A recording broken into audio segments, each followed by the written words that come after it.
Hey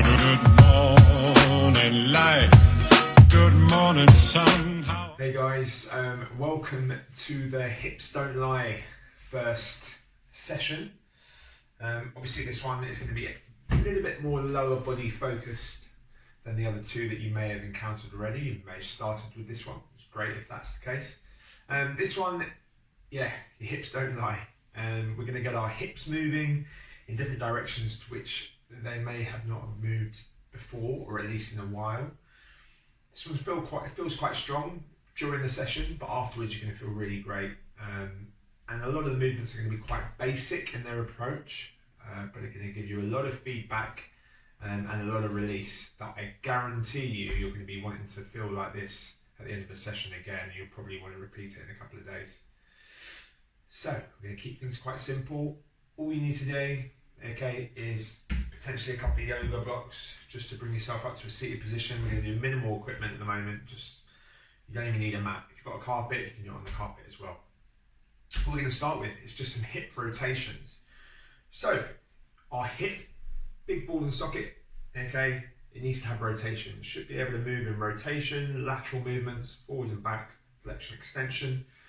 So we're going to just really look though at rotation of the actual thigh joint, or the thigh bone into the joint. So a lot of the time we're moving forwards and back, okay, not very much side to side, certainly not a lot of rotation. So we're going to try and put our hip in through that experience, okay, and give it that kind of feedback the whole time as we do this. So I can carry on talking for a lot longer. What I'm going to do is I'm going to lie myself down, okay, onto the mat, and I'm going to bring my right leg, okay, just up into what we call a tabletop position.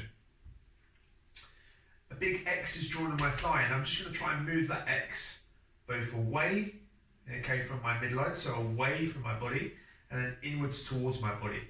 Reference point is my knee, so I'm not going to move that kneecap, but I'm then just going to go and slowly pull that foot towards my left shoulder by rotation of this thigh. We're going to be here for 5 seconds. Keeping everything else nice and still. You can push into your leg if you want to, a little bit, and then slowly come into the center. And then we're going to go into internal rotation. So you're rotating the thigh inwards. Now you're not going to get as much feeling. Some of you are going to feel cramp, like feeling in your pockets. Things to be aware of is that your hip might jump up to the right shoulder. So just you can keep your hip quite honest. That's 5 seconds. Let's go back the other way. Okay, so automatically you might be feeling that you're fatiguing, okay, a little bit. That's fine. Okay, there's a lot of muscles that contribute to the rotation of the hip. 2, 1, slowly again. And we're doing 3 of these in each direction. So nice and smooth in each direction here. And slowly, last time, external rotation. So as I remind you again, that X has rotated, okay, to the outside of my body. And then slowly into that internal rotation. Again, this is your active ranges. This isn't your passive range, okay, this is you creating that action and the rotation in your joint. Good job. Bring that leg down to the center. Give the legs a bit of a shake off. Now let's move over to this other leg. So both your hips, okay, may not move exactly the same. Mine certainly don't, okay. Left hip is one that I always find is a little bit tighter. So again, I'm going to find my position, knee sitting above the hip, heel in line with my knee. And then I'm just going to think about that X again. I'm going to rotate the X away from my body. Now you might see some people do this. The heel comes all the way up here. Great, okay, mine doesn't. I'm finding it hard, okay, but I'm going to try and really work to be as honest as I can with my movement. I don't want my knee to come into my chest. I just want to try and feel that rotation. And then I'm going to send my leg round in the other direction into internal rotation, okay, which I don't find as bad on this hip. Slowly, really feeling that you're getting that rotation inwards, back to the other side. You're going to feel like you're on the kind of edge of cramp, all right, which is fine. Don't be scared of cramp. Cramp sometimes is a confusion of the muscle, okay? If the muscles surrounding that hip haven't been in this position for a while or under the demand for a while, then they're going to be in that protection mode. So Don't worry too much about it. Slowly back into internal. That's it. Good. Try and visualize the thigh twisting in your hip socket. Good. Slowly across one last time. Good. Keep that foot flexed. Try and ask yourself, is your knee still stacked over your hip?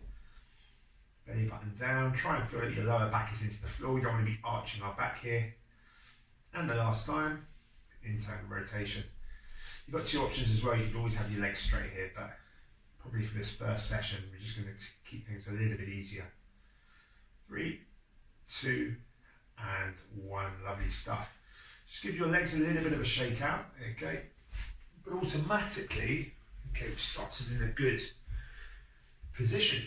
Hips have had a little bit of rotation. So now we're going to put the hip through a little bit more of a whole circle. So we're going to do a quadruped hip curls. So we're down on all fours. Our hands are going to press down underneath our shoulders for this. So you're going to pull your shoulder blades apart slightly, shrug your shoulders down. We're going to move our left hip to begin with. So what I want you to think about is creating a circle, but a smooth circle. Don't try and go so big that your body compensates for what your hip should be doing. Okay, so your spine is very good at cheating. Okay, your shoulder blades here are cheating the movement. We want to just keep it within our hip. So our hands are going to push down underneath our shoulders and try and think about pushing into the floor. So you can see my shoulder blades almost pull away from each other. That just gives me a good strong position across my upper back. Belly button is up. Okay, I've got a nice flat back. I'm not arching my back, and I want to try and avoid that at all costs. So pushing into the floor, hands can push away from each other to give you a bit more stability. And then you're going to slowly bring your left knee up towards your left wrist. Okay, my shoulders and my hips stay level. I then push my left knee out to the side. Okay, I'm feeling that work on the outside of my hip. I don't want my hips to rotate. From there, we're going to go and circle with the reference point of your knee all the way back behind you. Good. Again, not dropping into the lower back. Slowly bring the knee underneath you. Okay, that's halfway. We're now going to send that heel back up to the ceiling. Now keep thinking about pulling your heel to your backside. That's really important that we organise the back of the leg. Push the knee out to the side first. Then rotate that thigh and start to bring that knee back up towards your left wrist. Very good. That's one. We're going to do another one. So from here, pushing down into the floor. Start to send the knee forwards. Brace those abdominals. Push the knee out to the side. Internally rotate. Bring the leg around and back behind you. Keep that belly button drawn up. Slowly bring the knee underneath. Push into the floor. Brace yourself. Push the heel back up to the ceiling. Push the knee out to the side. Externally rotate and smoothly bring the knee all the way up to the top. Very good. So you would have felt probably your core muscles work there. They're working hard to avoid your body twisting as well. So it's really good. It's one of the best movements I find is a hip curl. Especially from this quadruped position, you really start to feel this working for you. So let's move over to the other side. I'm going to show you from a different perspective here. So obviously we're using our right leg here. You didn't need to turn around, even though I did. So push your hands into the floor, shoulder blades pull apart. Okay. Again, try and pull this heel into your backside. So if you do have a tennis ball, an apple, anything small and round, you can put that into the back of the knee to hold you accountable to keeping your heel into your backside. Push your hands into the floor, shoulder blades apart. Suck your belly button up into your spine. And now start to pull the knee forwards. Push the knee out to the side. Try and keep that square shape with your body. Circle the leg around. Bring the knee under. Send the heel back up to the ceiling. Keep pulling the heel into the backside. Push the knee out to the side. Externally rotate the hip. And then bring that knee forwards and under. That's one. Very good. Brace yourself again. Second one coming up. Bring the knee forwards. Push out to the side. That's it. Spread the hands apart. Push your left knee out to the left side. This one. Drive it out. Start to circle the leg around. Carefully bring it under. Push the heel back up to the ceiling. Push the knee out to the side. Screw that hip like you did at the first exercise. Drive the knee up and under and relax. Good. Excellent work. Well done. So, hips have been nicely warmed up.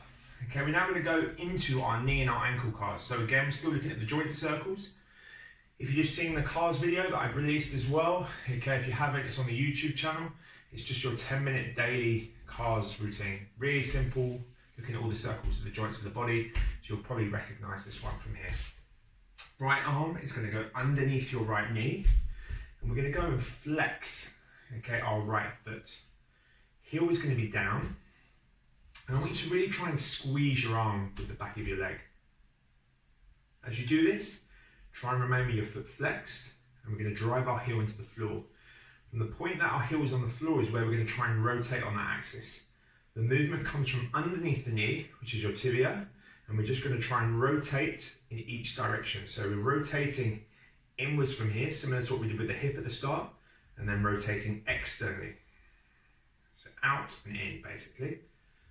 Try and focus on keeping the toes pulled up and try not to just move at the ankle. My thigh, okay, doesn't move anywhere. I'm just rotating underneath the knee. So if you're someone who walks, okay, with their feet turned out, you know who you are, all right? Likelihood is you're going to feel quite a lot of movement on the way out. Maybe not so much on the way in, or not, at least not as much control. We're doing 5 in each direction, and we're just really trying to push into that range. Drive the heel down, 2, and 1. Very good. From that position, we're just going to lift the heel off the floor, still clamping down, okay, on that arm. And you're going to place your left hand this time on your shin. So this time I want to block that bone that you were just rotating on your shin, because I'm now going to look at my ankle. Got an extra little secret, okay, sauce for this. Toes are going to be up. You're going to scrunch your toes, okay, so create a fist with your foot. Squeeze it tight. And then going to get you to point your toes towards the floor. Now that can create quite a strange feeling in your foot. You're then going to begin to create a circle with the foot and the ankle. Keep those toes squeezed at all times and create the smoothest, most controlled circle you can. Obviously, the smoothest, the most controlled, and the biggest.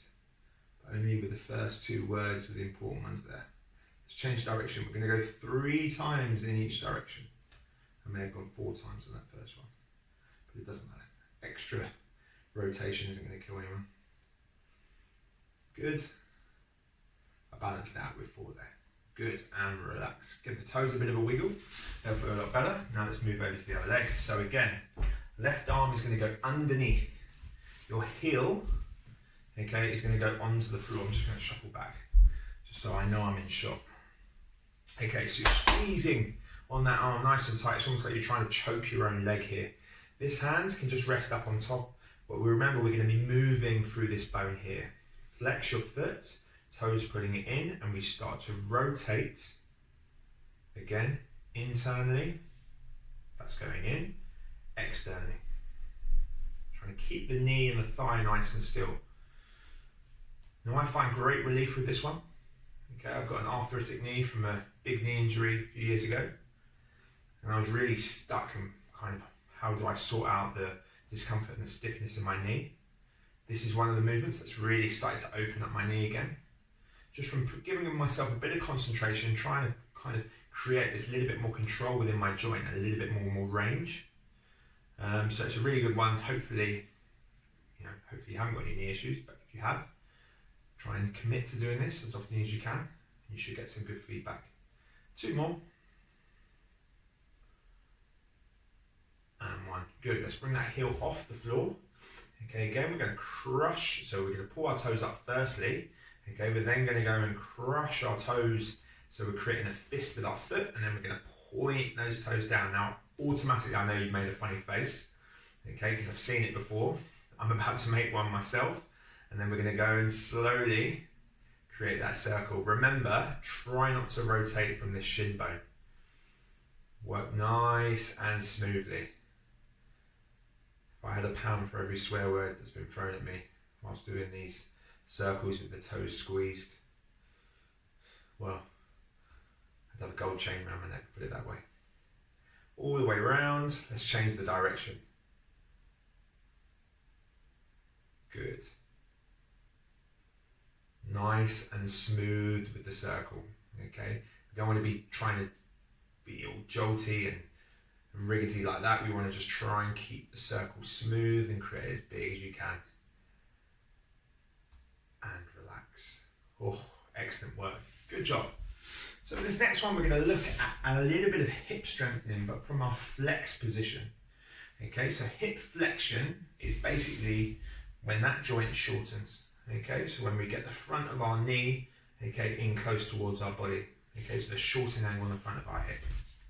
A lot of people, they've been told they've got weak hip flexors or tight hip flexors. We often forget that it's the strengthening aspect that can create the biggest relief. This is a great drill for it. Not only does it strengthen your hip flexors, but it's also going to help open out the back of your legs into your hamstrings, which I know that seems to be an issue for a lot of people. So we're going to go, I'm going to show you from this perspective this time. We're going to grab one of our blocks. Now, if you don't have a block, you can use a tennis ball, like I mentioned before. You can use an apple, orange, whatever. Okay, I'm all about my fruits today. Okay, or just anything that you feel that you could clasp and kind of crush down in your hip crease, basically. So I'm going to show you with a block today. This is a bit easier because it's bigger as well, so it gives you something to hold on to. So what we're going to do, we're going to go and place that block into our hip. Okay, it's not super convenient initially, but then I'm just going to try and work on my active hip flexion. So this is me trying to pull my knee up as far as I can, obviously regarding the block. And then once I'm at the top of my position, I'm going to go and grab my knee, and I'm going to try and pull my knee into my chest, okay, as tight as I can. Now, as I do that, obviously I feel my body and the thigh crush the block. Okay, that's fine. Just try and squeeze it in a little bit more. Now we're going to focus on breathing, okay, as we give ourselves this passive stretch. So I want you to really inhale through your nose, 3 to 5 seconds. Exhale through your nose. Just allowing yourself to relax into the position, allowing that hip to trust its position as well. And as you're breathing, I do apologise if you're hearing a little wheeze. I've broken my nose a few times in case you couldn't notice. So I do get a little wheezy sound, so apologise if that's putting you off.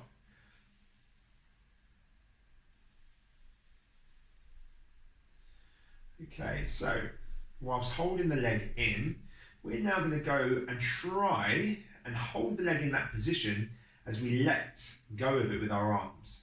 So it's going to be the difference between your passive and your active range. So as I slowly let go of my leg, you may see a slight bit of movement as I catch the range. There you go, good. There's a bit of a panic drop of the arm there, I do apologise. Slowly squeeze that block a little bit more with that knee pulling in.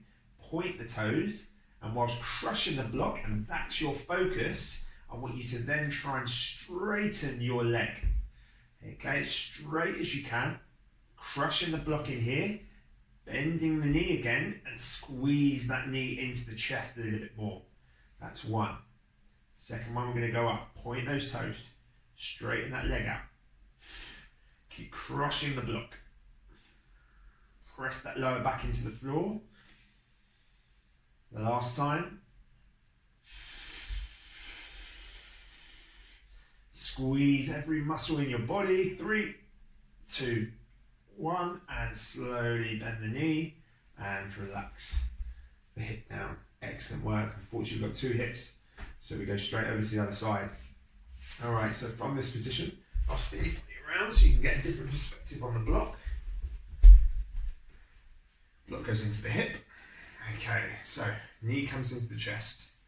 Good strong position. Okay, we're going to be active with our squeeze initially. So I'm trying to get my knee in as tight as I can, and then going to go and bring the knee in with my arms. Okay, so again, it's my arms that are pulling my hip in closer. Again, if you're using a smaller item into the hip crease, you should be able to travel a little bit deeper. Okay, but for someone who potentially has weaker hip flexors, okay, or is uncomfortable in this position, then I would definitely go for something slightly bigger that you know that you can hold on to, all right? So crushing that block a little bit more. Let's get into our breath. Long breaths in, long breaths out. Feel like your lower back is pressing into the floor. You feel like you've got a good strong contact. Chin down into the neck, crown of the head reaching, okay, as far beyond you as you can. Really good guys. Okay, let's get ready to let that leg go, but remember we want to try and keep that block squeezed as hard as you can. So 3, 2, 1, hold that knee up. There you go. Squeeze your arms into the floor. Keep crushing that knee, putting it up to your shoulder. Point your toes. Do not let the tension, okay, or the pressure relieve from the block. You're going to slowly begin to straighten that leg. Keep squeezing the block. Squeeze the thighs when you get to the top and then slowly bend the knee. But this is your opportunity to try and reapply any pressure lost into the block as the knee bends. That's 1.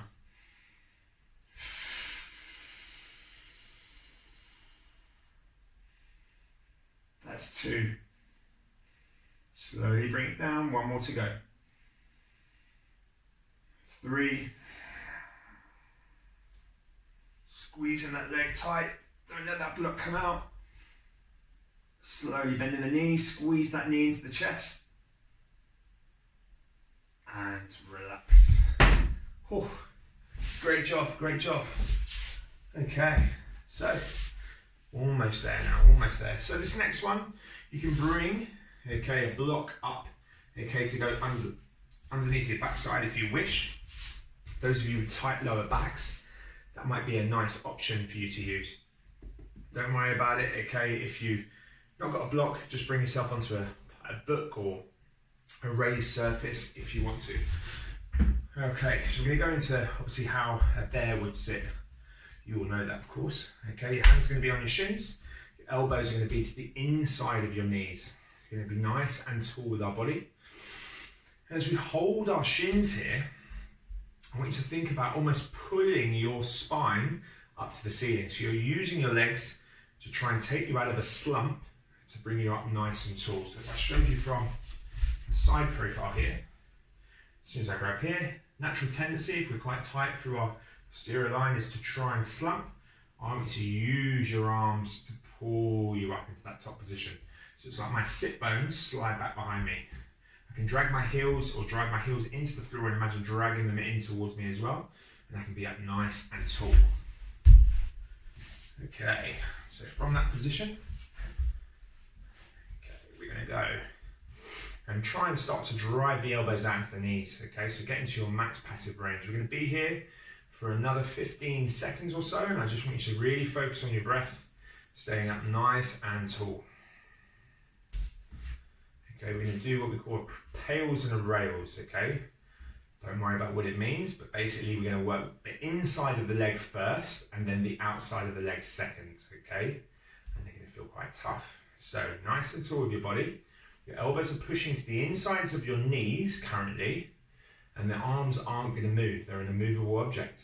So from there, we are going to go and try and break through the immovable object with the insides of our knees. So we're going to use our inner thighs to try and pull the knees into the center. So imagine you're trying to bring your knees together here.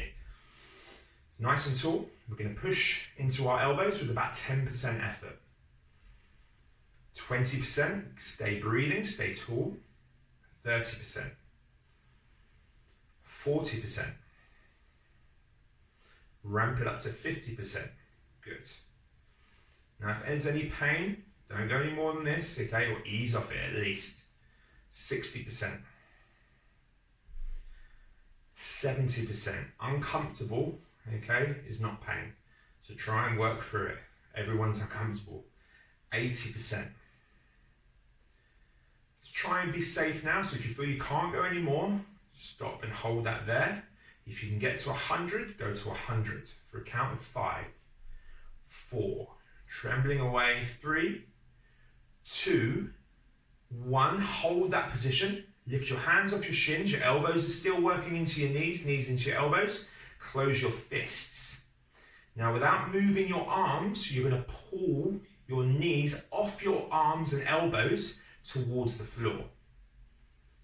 So you're pulling them away rather than pushing them into the elbows. So it's like you're trying to get the outsides of your knees to touch the floor. Stay tall.